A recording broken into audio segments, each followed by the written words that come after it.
Hello, મારું નામ છે દિવ્યા રાનપરા. હું છું નેચરોપેથ ડોક્ટર અને સર્ટિફાઈડ ન્યુટ્રિશનિસ્ટ. ગ્રેસ ગાઈડન્સના આજના ક્વેશ્ચનનો મારો જવાબ છે કે રોજિંદા કરતા ઘરકામથી તમારા શરીરને એ વસ્તુની આદત પડી ગઈ છે. જ્યારે વેઇટ લોસ કરવો છે ત્યારે ઇન્ટેન્સિટી અને કેલરીઝ બર્ન કરવાની પ્રોસેસને પણ વધારવી પડે છે. એટલા માટે વોકિંગ છે, રનિંગ છે, સ્ટ્રેન્થ ટ્રેનિંગ છે, એને અગર તમે ડેઇલીમાં 30 થી 45 મિનિટ જ્યારે એડ કરો છો ત્યારે ફેટ બર્નની પ્રોસેસ છે એ ફાસ્ટ થઈ જાય છે. શરીરને મહેનત લાગે છે એટલે વધારે કેલરીઝ બર્ન કરે છે. તો તમારી વેઇટ લોસની પ્રોસેસ છે એ ફટાફટ અને જલ્દીથી બને છે.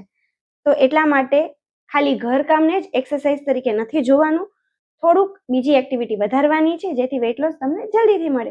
Thank you.